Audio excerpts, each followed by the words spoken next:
Okay, so we're going to start 14.2, and this is all about limits and continuity.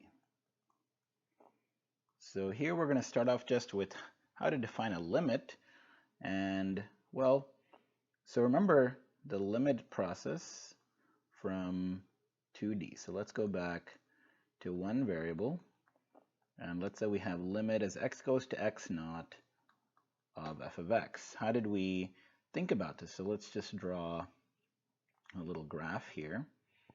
And so let's say this is our x naught, and this is our function f, which I've labeled here in red. Well, in this particular case, hopefully you recall that, well, if this is going to exist, if this exists, or doesn't exist, how do we sort of interpret that? Well, we consider the limit x going to x naught from the left, and we say, well, is that equal to the limit as x goes to x naught from the right? And well, okay, here I am, a little ant traveling along from the left. I'll label this in green. Well, the corresponding points in the actual graph, they land me here at, let's call this, I don't know, 5. Let's go up a little more. And let's say this is 8. Well, if you compute these from the left, well, from the left you would be going towards the value of 5. And if you were traveling along from the other side, going this way, what would happen? You'd be traveling along the curve from the right side, and on the right you would land up at the value of 8. And these are not equal, and hence this limit does not exist. This limit does not exist. So essentially what we did was we had two paths. The path 1 was from the left along the x-axis, and the second path was from the right, path 2. And as long as, if those ended up giving you the same function values along each path, then we say the limit exists. And if the function values along the two paths landed you in different places, which in this case then landed you in 5 and 8, which are different, then the limit doesn't exist. And it's basically the analog in 2 dimensions. So your domain space now, your domain space is the xy plane. So this is your domain. Let's just assume for now the domain is the entire xy plane. And we want to consider the limit. So here's the analog of the one-dimensional limit is saying, okay, here's a point x naught, y naught. And what do I want to consider? I want to consider paths that go to this. Well, there are lots of paths here. It's not just left and right. So let's call this path here. This is call it C1. It's a path. We could do lots of paths here. Let me draw yet another path here. Here's a path, right? Let's call that C2. Maybe we'll just draw one more here just for clarity. And you could have another path, say, coming in, this way. Call that C3. Well, there's lots of paths. Hopefully that's clear. There's actually infinitely many. The first thing to note is here that there are infinitely many paths to this point x naught, y naught, which causes a bit of chaos, to be honest. So it's actually much harder. So it turns out it's much harder to show in general that a limit does exist. And remember, what are we doing with these paths? We're considering the function values along it. So the function, let's draw that, let's just go with the usual color here. So the actual function is lying here somewhere in space. So here is the function f, and we're considering the images of these paths. So for example, for C2, you'd have something like that.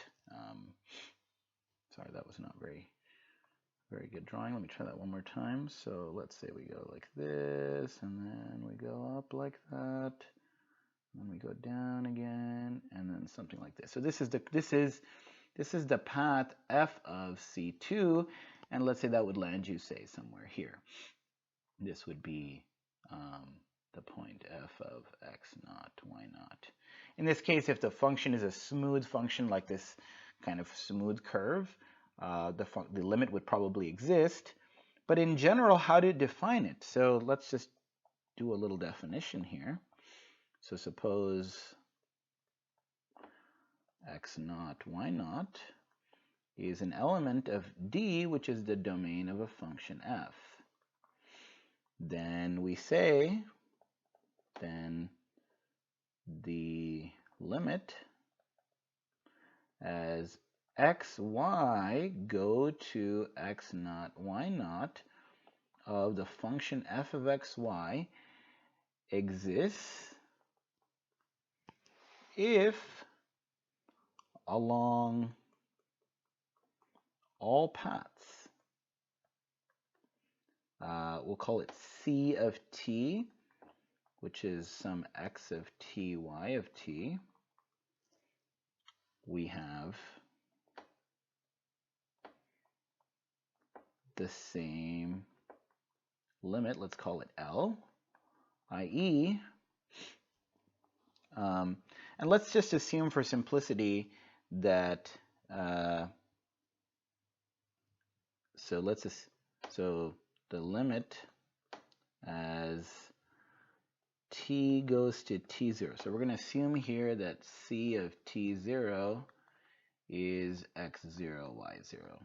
Okay, where we have a fixed time, you can always adjust the speed of a path so that at a particular time it passes through a particular point.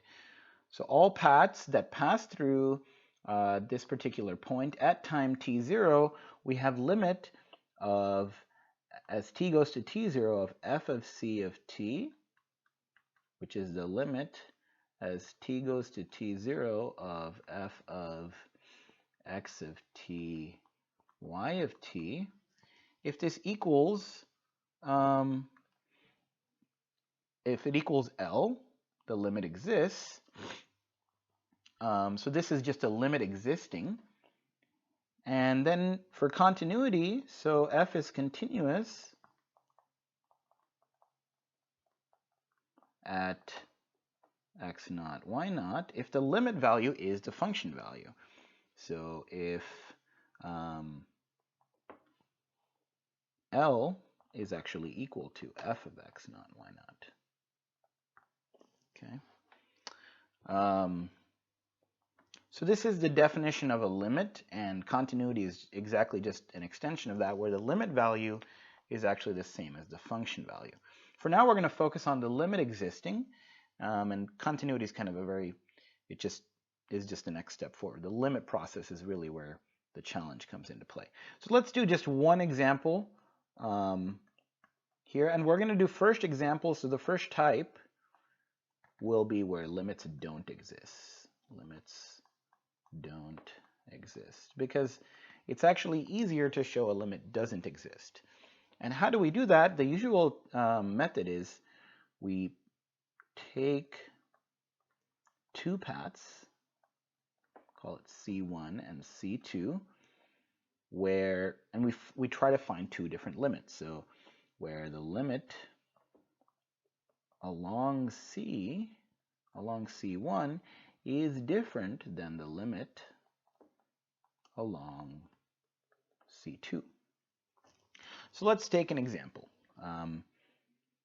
Let's take an example here where an explicit function, so f of x, y is equal to x times y over x squared plus y squared. Okay, so let's think, what are some simple paths? So first, it's good to have some simple paths to start off with. So right now note that some of the simple paths, well, lines are usually simple paths. And here we can think of even the simplest lines would probably be the x-axis itself or the y-axis itself.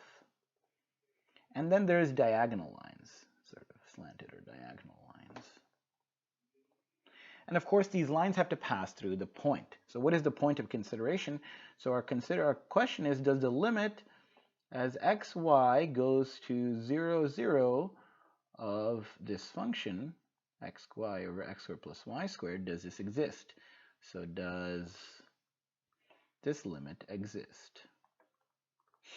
Okay. This is our, I'm going to box this. This is our question of interest.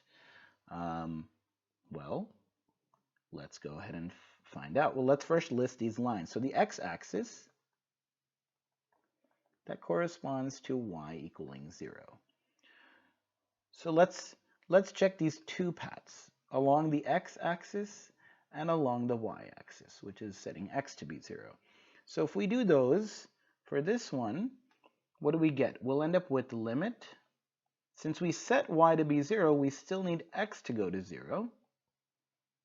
And we'll have x times 0 divided by x squared plus 0 squared, which is 0 over x squared. So we have the limit as x goes to 0 of 0 over x squared. Well, that's 0. Because we can assume x is infinitesimally close to 0, not identically equal, and hence this limit would be 0.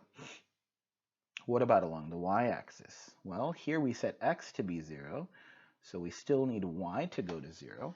Here we'll have 0 times y over 0 squared plus y squared, which is the limit as y going to 0 of 0 over y squared, and that also equals 0. Well, we had two paths. They ended up with the same limit. This doesn't imply they have the same limit. So note, we can't conclude that the limit does exist. That the limit does exist and equals 0 because we've only done two paths. Remember, there's infinitely many paths. So let's rewrite our limit. Let's stare at this a little bit more closely. Xy over x squared plus y squared. And if you're a little bit observant, well, let's try a different line. Let's try the line y equals x and see what happens. So essentially, pictorially, what is happening? We have this surface, which frankly I don't know how to draw, but we have this surface sitting up here in space somewhere, and it looks pretty crazy near 0 because it's not defined at 0, 0. But we have this surface, and we're taking now the path along the line y equals x. Oops, that's y equals negative x. Let me just redraw this part so that we're looking along the line y equals x, and we're saying, okay, if we travel along that line, what's going to happen to the up when we map it up to the function? So if we actually set y equals x, we have limit of, well, now just x going to 0. Let's say y equals x. So we're going to have x squared over x squared plus x squared. X going to 0. So we have limit x going to 0 of x squared over 2x squared. And again, we can assume that x doesn't actually equal 0 because we're just approaching 0. These x squareds cancel, and so we get this actually equals a half. So we got along this path, we got a half. Along the previous paths, we got 0. So note now we found two paths, well, 3, but 2 that differ. We found two paths along which there were two different limits.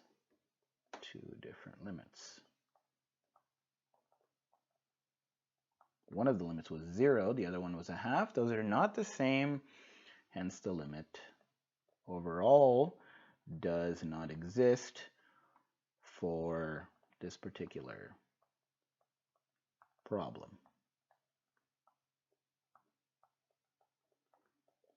Okay, so that was how we do that. Let me leave you here with an exercise, and I'm going to just tell you in advance that the limit here does not exist, and you're going to try to do something similar, but it's just going to be a little bit more. So remember, there are obviously lines that are options, but there are also, in general, polynomials, quadratic or cubic, y equals x squared, x cubed, x to the fourth. Those types of things are also good paths. So that's my hint, that don't just do lines, do some paths as well. So what I want you to check is, or I want you to show that the limit does not exist for this particular example. Okay, so this is where I will leave you off. Try this out. It's hopefully not too bad. You want to think of two paths that give you two different limits.